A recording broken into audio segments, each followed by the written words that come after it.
Hi, once again, everybody. Welcome back to the Comstock channel. I'm Marlin Bohling with you. Thanks for joining us today. Just a reminder, as always, make sure you like this video and subscribe to the video. How do you do that? Well, you click on that little bell icon down below, and that way we will notify you every time we have a new podcast that's uploaded. And be sure and share this video with others as well. Well, I'm honored to welcome aboard this time Mr. Collin Peterson, and I hesitate to say Mr. Collin. I just want to call you Congressman Collin Peterson from Minnesota. I've interviewed you for many years in your congressional role. And of course, I knew you from the very beginning as a farmer from the Minnesota area there. So we always had a little bit of a connection in that regard. It's good to talk with you again. How are you? I'm good. I'm good. I'm kind of glad I'm out of that mess in D.C. right now. So, Well, I don't blame you one bit. I don't know how you did it, but it's good to talk with you again. In fact, I wanted to ask you a little bit about that. There's so much talk about the farm bill debate that's going on, and you were kind of stuck in the middle of that for many, many years in your work on the Ag Committee. What's the problem? I mean, is there any chance we're going to get a farm bill done anytime soon? well, this morning was somewhat positive. The Republicans that have the majority in the House have started having meetings with the stakeholders. They had a meeting this morning and talked about their plan for how they're going to make this happen. So they're talking about doing a markup, around the middle of May, and they've got identified how they're going to pay for this. They've got things worked out for conservation. They've got things worked out for Title I. Whether this is going to fly with the Democrats, I'm not sure, because they are making some changes to the Thrifty Food Program, which is kind of a touchstone for some Democrats. And the other thing they're doing is they're going to limit the authority of the CCC. So basically, they're going to limit the secretary's authority, which I'm sure he's not going to be too happy about. So whether they can kind of get everybody together on the same page is a question. And the problem has been that they want to spend money on reference prices. They want to spend money on some of the conservation stuff. So they've got needs that they want to try to fill, and they've never been able to come up with a way to pay for it. So now they're proposing to put a limitation on the Thrifty Food Program that would score to give them some extra money. And, I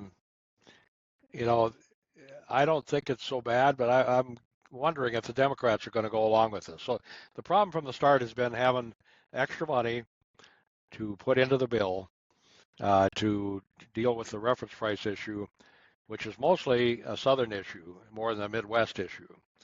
So we'll see how this all plays out. They're having some more meetings tomorrow and on Friday with some stakeholders, and we haven't got any reaction from Democrats yet. David Scott did a op-ed last week. It was not very positive, so we'll just have to see. But in the Midwest, there's not a lot of pressure to do this because, as of right now, they feel like they can live with the current law. So having an extension, is not the end of the world. Now these projections that are out there that say we're going to fall off the cliff on income, that could change things. But as of right now, the farmers are not seeing that. So I don't know. I got my fingers crossed. Hopefully we can get this done, but I think it's an uphill battle. So if they can't get anything done, is that just going to, by default, create an extension? Or I remember in the past, we reverted back to some version of a farm bill from like 80 Well, years ago. Now what do we do? so the baseline law is the 49 law, permanent law, that created all of this. So if the extension is not, so the current law runs out on September 30th of 24. And it would have ran out in 23, but they extended it for 1 year. So it's already been extended 1 year to September 30th, 24. If they don't extend it, they could revert to the permanent law at some point. But now the secretary, once you're into the crop year, so now he has the authority to manage the program on the 24 crop year. So he has now the ability to do that without an extension until probably the first of the year. So the critical point of an extension, if they don't get something done, is going to be the first of January of 25. And if they haven't got something done by then, they're going to have to do an extension. So it was looking to me like they'd probably have a year-to-year extension going on here if they couldn't ever get anything figured out. So now the Republicans are putting something on the table. I hope that there's a way that they can work this with the Democrats, and I hope the Democrats stay at the table, to try to figure out how to make this work out. But there's big differences between the House and the Senate, differences between the Republicans and Democrats, differences between the administration and the House and the Senate. So they have a lot of challenges to overcome. Well, of course, this is election season, and when we get into the election time frame, I mean, there isn't going to be too many days where they can even hash this out. How much time, realistically, do you think we even have to hammer out a farm bill right now? Well, that's a big problem. So what they're trying to do right now is trying to get a bill through the House committee, and they're hoping that they can make it bipartisan. But as of now, there are no Democrats that are volunteering at this point. Over in the Senate, you kind of got the same situation. They're kind of waiting over there as well. So if they don't get something done here, pretty quick in the House and Senate committee, they're not going to be able to get it through the floor. So we're going to run out of time, fairly quick if they don't get something going here. I think there's a general consensus that they would do an extension in the House and the Senate. Yes. Yeah, there'll be an extension if they don't get this done. So if I had to bet right now, my bet would be on an extension. Okay. What I heard. Well, let me change directions on you here. I know since you served in Congress, you have become kind of active in something called the American Carbon Alliance, I believe. And wanted to have you talk a little bit about the work you're doing there. Now, is that involving the carbon pipelines, or what does that encompass anyway? Well, that coalition is not directly involved with the pipeline. What we're trying to do is educate people about the world market now in carbon intensity. So, so there's a lot of farmers that don't like this stuff. They don't want to hear about it. They don't like all this carbon stuff. But the world has moved on, and so now you can't sell ethanol into California, Washington State, or Oregon if you don't have a certain carbon intensity score. You can't sell ethanol. You can't use ethanol to make sustainable aviation fuel if you don't have a certain carbon intensity score. You can't sell into these European markets without a lower carbon intensity score. So what the American Carbon Alliance is doing is trying to educate people about this carbon world. And the world has kind of decided that we've got to get the carbon under control, if you will. So they've started assigning carbon intensities to these different crops, and a lot of people are using this in actually controlling the market. So ethanol has kind of stalled out. We've built a tremendous business. We got 15 billion gallons that are protected under the RFS. We got the plants built. They're doing well. They're making money, but it's kind of stalled out. And so one of the reasons is this carbon intensity issue. So we can't get into Brazil, into California, Washington, and Oregon. Brazil has been able to rig the system so they can get their sugar ethanol into that market, even though, in my opinion, it does not qualify. But they've been able to work this.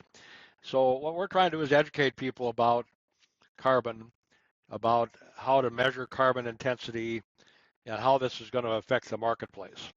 And it's an uphill battle because farmers don't want to hear about this. They want to be able to, they just want to farm. They don't have to worry about cover crops and all this other stuff that people want to talk to them about, carbon intensity. Uh, so that's so the purpose of the Carbon Alliance is to educate people about where this marketplace is going, where public opinion is. We're finding more and more people that want to only buy crops that have lower carbon scores. So it is going to some extent drive the marketplace. Um, so that's what we're up to. We're trying to educate people, and we get drug into the pipeline because of this very fact. So ethanol plants, um, there's two things that come out of an ethanol plant once the ethanol's been made. You've got carbon dioxide and water, steam. That's what comes up the smokestack in an ethanol plant.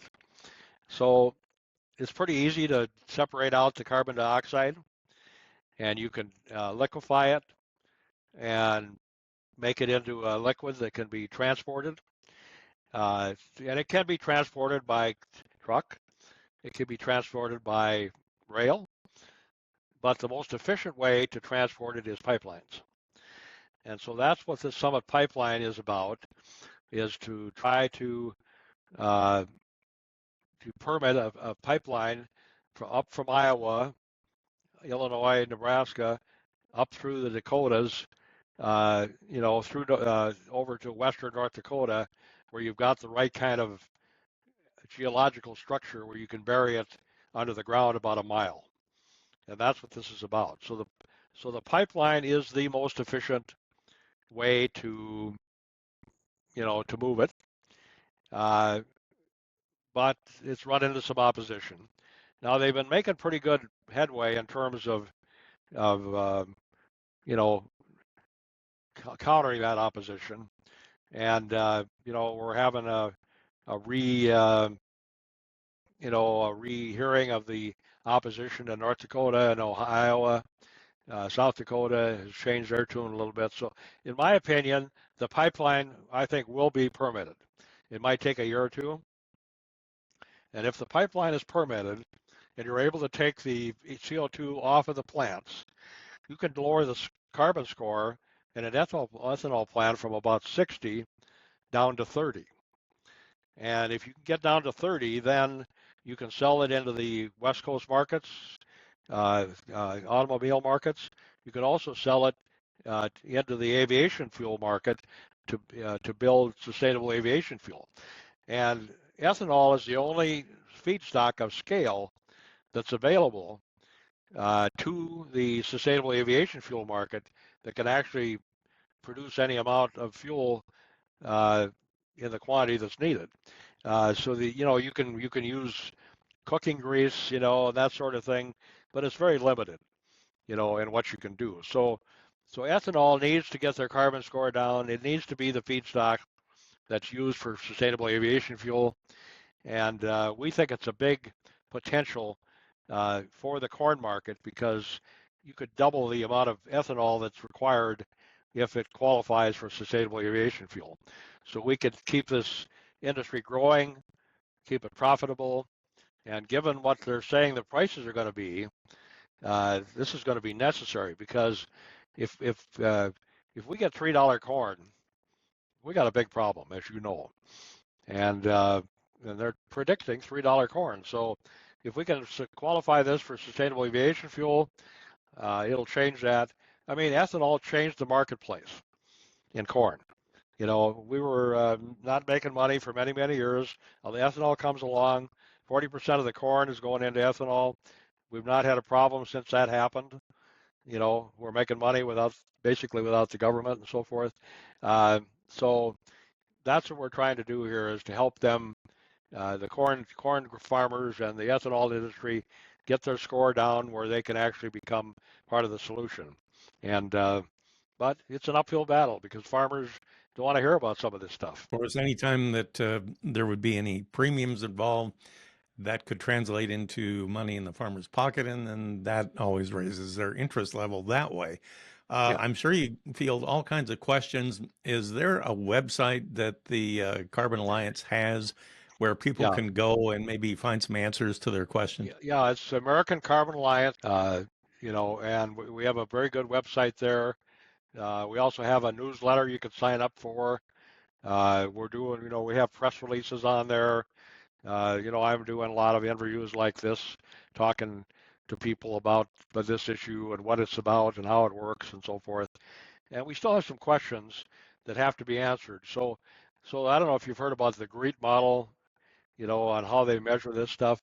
Well, we're still waiting for the department or the administration to come out with a recommendation on the GREET model. And some people thought that that would get ethanol where it needs to be. I don't think it's going to be enough to get them below 50, where they need to be. I think the only way that's going to happen is with uh, sequestration, and carbon sequestration is part of the Inflation Reduction Act. It's supported by the administration. So this is something where the administration, the Democrats, the oil companies, the ethanol folks, everybody's on the same page. We just have to figure out how to get this done economically and make it work. And that's so if you go on AmericanCarbonAlliance.com, it's got a lot of information and it's got our phone numbers and emails. And if you have questions, you can call us directly. Well, excellent. Well, thanks for explaining all that, and thanks for spending a little time with us here to get us up to speed on the Farm Bill and everything going on in the carbon industry as well. It's good to talk with you again. Hopefully, we can do this again here before too long in the near future again. So, all the best to you. Thank you for joining us. Well, thank you. Thank you for having me, and I enjoyed catching up. Former Congressman Collin Peterson of Minnesota with us on today's episode. Hope you enjoyed it. Well, for producer Brianne Hendrickson, I'm Marlin Bohling. We'll catch you next time on the Comstock Channel. Thanks for joining us on our Comstock YouTube channel. Don't forget you can also find us on Facebook and TikTok as well. Futures trading involves risk. The risk of loss in trading futures and or options is substantial, and each investor and or trader must consider whether this is a suitable investment. Past performance is not indicative of future results.